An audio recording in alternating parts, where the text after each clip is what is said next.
Hi, I'm Tony Robbins, and you're watching Behind the Brand.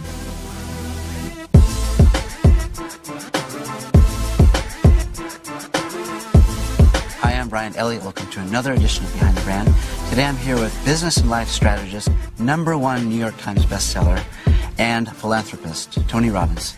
Tony, welcome to the show. Thanks, Brian. Maybe look into this camera and give entrepreneurs, small business people, whatever, sort of your best advice for success. First maybe define, this is what we should be focused on.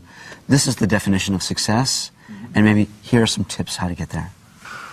People ask me all the time, what is success? And it's so individual. I would never tell somebody else what success is. I would say when most people are pursuing success, I think what they're really pursuing is not a word. They're pursuing a greater quality of life. And in order to have an extraordinary quality of life, it's got to be life on your terms.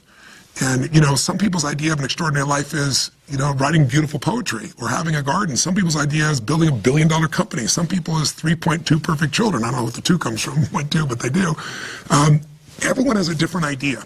So my approach to helping entrepreneurs, business people, or anyone is to say, you got to figure out what is an extraordinary life for you. What would that look like today? Not 5 years ago, 10 years ago, but today. The way you look at life alive instead of an old story. And then there's 2 skills you got to master. The first one is the science of achievement. And it's a science. And I spent 4 years interviewing these people, and I interviewed the smartest financial people in the world, and I picked no one from the Lucky Sperm Club. Nobody that inherited it. They all started with nothing, became multi-billionaires. And what you learn is they do it different ways, but there's some universal patterns, and success leaves clues. If you apply the same results, it's a recipe. It'll work for you too. I've done it, other people have done it. Same thing's true with your body. We're all biochemically unique, but there's certain fundamentals that are universal. There are laws, there's a science. If you violate them, you're going to have low energy disease. If you align with them, you're going to have high energy. So there's a science to achievement. But the second master lesson for an extraordinary life, I believe, is even more important. Because I've dealt with so many achievers that are still miserable. They got everything. They got their Academy Award, they got their Golden Globe, they got, they took their company public, they got $1 billion net worth, and they're miserable. So to me, that's insane. And the reason is they missed the second master lesson of life, which I call the art of fulfillment. Art. It's not science. Because what's going to fulfill you is different than me or this gentleman here. I'm sorry, I don't know the cameraman's first name, but whoever it is that was with you. It's like, if you want to know what the universe or God loves, go to the forest. It's diversity. It's not the same thing.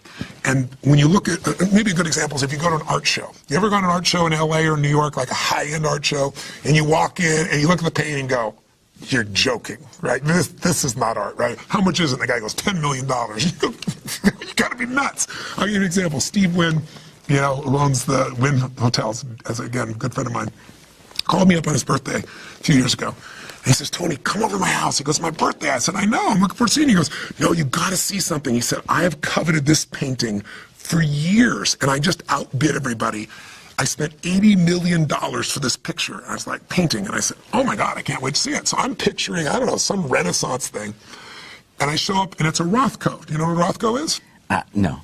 It's an orange and red square, a big, giant orange and red square. And it was $80 million. And it's Steve. I said, give me $100 worth of paint in an hour. I can pull the shit off. I can promise you. And he laughed. He goes, no, you don't know the story.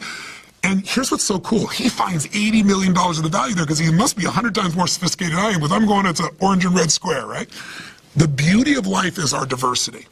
If you want to see the ultimate failure in life, it's success without fulfillment. That's the ultimate failure. The art of fulfillment, I think, is the more important of the two.